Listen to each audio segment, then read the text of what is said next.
नमस्कार, पहली खबर न्यूज में आप सभी का स्वागत है। कृपया पहली खबर न्यूज देखने के लिए चैनल को सब्सक्राइब कर लें। पूर्णिया सांसद पप्पू यादव ने बिहार में आए विनाशकारी बाढ़ को लेकर सरकार को घेरते हुए कई सवाल खड़े किए हैं। पूर्णिया के अर्जुन भवन में संवाददाता सम्मेलन कर उन्होंने कहा कि सरकार ने घोषणा किया कि 7,000 रुपये बाढ़ पीड़ितों को दिया जाएगा, लेकिन अभी तक किन किन को राशि मिली। उन्होंने आरोप लगाया कि एक भी कम्युनिटी किचन अभी नहीं चल रहा है। बाढ़ से पूरे बिहार के 32 लाख व्यक्ति प्रभावित हैं, जबकि सरकारी आंकड़ा 17 लाख बता रहा है। किसानों के मवेशी नदी में बह गए, जो उनके जीविका के साधन होते थे। वहीं केंद्र सरकार ने जो राशि बाढ़ में बांटने के लिए दी थी, वह राशि क्या हुई। उन्होंने सरकार से आग्रह किया कि प्रति परिवार 2 लाख रुपए सहायता राशि देना चाहिए। वहीं इस बीच पप्पू यादव ने बिहार वासियों के बाढ़ राहत के लिए मोबाइल नंबर भी जारी किया है। आगे उन्होंने कहा कि जब तक मेरी सांसें चलेगी, तब तक मैं लोगों को भूखा और बेसहारा नहीं छोड़ूंगा। सरकार हमें बताएं कि आज तक 1 रुपया भी किसी के खाते में नहीं गया। आज अखबार में सरकार की तरफ से थी कि 7,000 रुपया मैं भेज रहा हूँ। जहाँ भी सरकार का कम्युनिटी किचन था वो बंद हो गया। सिर्फ पप्पू यादव का कम्युनिटी किचन चल रहा है। अभी तक हमने 7 लाख पैकेट राशन भेजा है सभी जगह, सूखा राशन। सरकार हमें बताए कि आप सूखा राशन अभी तक कहाँ तक।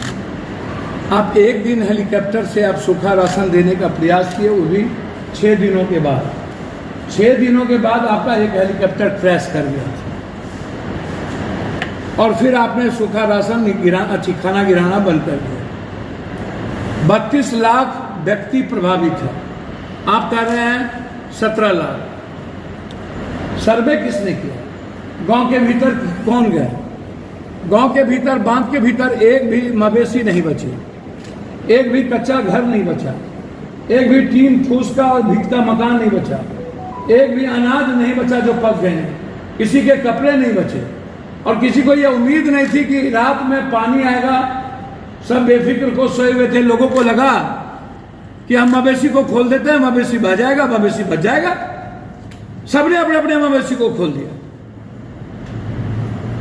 और किसी की मवेशी नहीं बची। एक गाय जिंदगी होती है, एक भैंस गरीब के लिए जिंदगी होती है। वो कल के दिन गाय और भैंस के बच्चे से अपनी बच्ची की शादी करता है, अपने बच्चों की परवरिश करता है, और वो गायब हो गया। 5,000 करोड़ रुपया अगले बार जब पीएम आए थे तब घोषणा हुई थी, वो पैसा कहां गया? अभी जो घोषणा हुआ इतना करोड़ रुपया हम दे रहे हैं, भारत सरकार ने 3 दिन पहले घोषणा किया, वो पैसा कहां गया? वो किसके अकाउंट में गया? सरकार बताए कि भारत सरकार ने जो घोषणा किया वो आपको पैसा दिया या नहीं दिया, या दिया तो वो पैसा कहां गया? प्रभावित परिवार में कोई आप चावल गेहूं आटा मत दीजिए। आप बाढ़ क्षेत्र घोषित करिए, चाहे अमोर हो, रोटा हो, बासी हो, बैसा हो, चाहे रुपौली हो, चाहे कुर्सेला हो, चाहे बारसोई हो, चाहे मनिहारी हो, चाहे बरारी हो। आप बाढ़ क्षेत्र घोषित करिए, नौगछिया हो। आप कोसी, सीमांचल, मिथिलांचल से लेकर के छपरा का इलाका, मुजफ्फरपुर, सीतामढ़ी, मोतिहारी, दरभंगा, 7 बांध टूटी है, एक नहीं। और हम 4 बांध पे जा चुके हैं। परसों कुशेश्वर में रात में गिरते गिरते बचे। एक भी जगह जनरेटर नहीं है, कहीं औरतों के लिए बाथरूम की व्यवस्था नहीं की गई, कहीं चापाकल नहीं है। लगभग जगह जनरेटर पप्पू यादव को देना पड़ा, लगभग जगह चापाकल हमने खरीद के दी। 46 नाव दिए हैं अभी तक हमने अपने ऑन निजी फंड से। सरकार का नाव कहां गया? एनडीआरएफ कहां गया? और एनडीआरएफ जहां है वहां पर सीओ कह देता है कि तेल की व्यवस्था नहीं है, तेल खत्म हो गया। तेल लाने गया है, सरकार से परमिशन ले रहे हैं, तब तक आदमी मर गया। क्यों भैया? एक भी डॉक्टर का कैंप नहीं, बांध के भीतर एक भी कम्युनिटी किचन नहीं, ना सूखा राशन। तो आप जरा बताइए कि लोग कैसे बचे होंगे? लोगों की जिंदगी का क्या हाल होगा? लोगों की बचने की तो कोई उम्मीद नहीं है। हालात अच्छे नहीं है। यदि 3,000 आदमी है तो 40 आदमी को राशन भेज दिए। यहाँ जिला पार्षद है बैठे हुए, एक दिन जब पानी नीचे गिरने लगा तब कम्युनिटी किचन शुरू हुआ, और कम्युनिटी किचन 2 दिन नहीं चली, दूसरे लोगों को खाना खिलाया बंद कर दिया, बिल बन गए। कटिहार की वही स्थिति, पूर्णिया की वही स्थिति, अररिया की वही स्थिति, मधेपुरा, सुपौल, सहरसा की वही स्थिति, किशनगंज की वही स्थिति। अभी जो डगरवा और भासी का इलाका पूरा का पूरा जलमग्न है। कब तक जिंदगी जिएंगे ऐसे हम? कब तक अवसर ढूंढेंगे ये नेता? 72 घंटा से पहले इनको सूचना मिल चुकी थी कि इतना क्यों पानी छोड़ा जाएगा। फिर हमारे कोसी, सीमांचल, मिथिलांचल की जनता को इन्होंने बचाने का प्रयास क्यों नहीं किया? सभी नेता मस्त, कोई कहीं, कोई कहीं, कोई कहीं, कोई कहीं। बिहार की जनता के प्रति इनकी जिम्मेदारी नहीं है। आज इनके पास इतने पैसे नहीं है, चुनाव में ये 4 करोड़, 10 करोड़, 20 करोड़ रुपया लगाते हैं एमएलए, एमपी, मंत्री, संतरी में, लेकिन जनता को रोटी देने की बारी आती है तो इनके जेब में पैसे नहीं होते। अपनी सियासत के लिए, इनके सत्ता के लिए पैसे होते हैं इन लोगों के पास। कब तक जात पात के आधार पर आप वोट लीजिएगा? कुशात त्रासदगी को यदि हम ना भूले होते, जनता 4 क्विंटल अनाज पर यदि जनता ना भूली होती, आज तक रिहैबिलिटेशन नहीं हुआ, आज तक फसल क्षतिपूर्ति नहीं मिली, आज तक जानवर क्षतिपूर्ति नहीं मिली, और हम फिर वोट ले लिए। मेरा सीधा सवाल है, सरकार के पैसे पर जनता का अधिकार है। हम चाहेंगे प्रत्येक परिवार को 2 लाख रुपया बाढ़ क्षेत्र घोषित करिए। प्रधानमंत्री मुख्यमंत्री आवास योजना, यदि आपके नजर में 17 लाख हैं तो 17 लाख को आप मकान दीजिए। ये सालों भर आप एंटी इरोजन का काम करते हैं। मेरा डिमांड है कि अविलंब पूरे कोसी, सीमांचल, मिथिलांचल के बांध को ऊंचा करिए, कंक्रीट बनाइए, अस्पर को लंबाई करिए।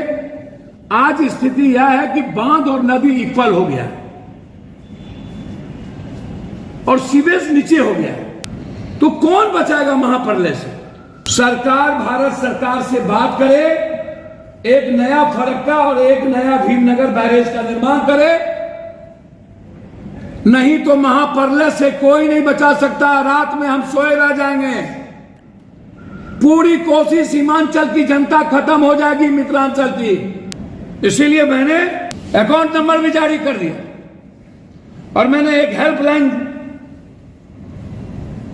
आपके माध्यम से लोगों को दे रहा हूं, 06454 315488, 06454 315488। ये मेरे ऑफिस का नंबर है। ये हेल्पलाइन मैं आपको दे रहा हूं पूरे बिहार को। मेरे अजय जी पीए का नंबर 7903004031, 7903004031। पटना राजेश पप्पू जी 9334993504 93349935004। और हिमांशु जी ऑफिस सेक्रेटरी जो दिल्ली में रहते हैं, उनका नंबर है 6207084398, 6207084398। ये 4 ये हेल्पलाइन है। आपको जहां भी बिहार में दिक्कत हो, आप इस हेल्पलाइन पे आप सूचना दें, हमारा आदमी आप तक तुरंत पहुंचेगा। हम लगातार सुपौल, मधेपुरा, दरभंगा, खगड़िया, पूर्णिया, कटिहार के इलाके में हैं। इसीलिए जहां भी, चाहे छपरा हो, चाहे जहां के लोग हो, जहां आपको प्रॉब्लम हो, आप इस पर हेल्पलाइन पर आप मैसेज करें ताकि हम तुरंत आपके लिए मदद कर सकें। पप्पू यादव अपने भगवान को, जनता को नहीं छोड़ सकता। मेरे हर संपत्ति पर, एक एक रुपये पर आपका अधिकार है। मेरे पास जब तक सांस है, आपको भूख से मरने नहीं देंगे, ये मेरा वादा है आपसे। इसीलिए जहां भी जरूरत होगी, वहां हमारा रिलीफ टीम आप तक हर जिले में है, वो पहुंचेगा। धन्यवाद।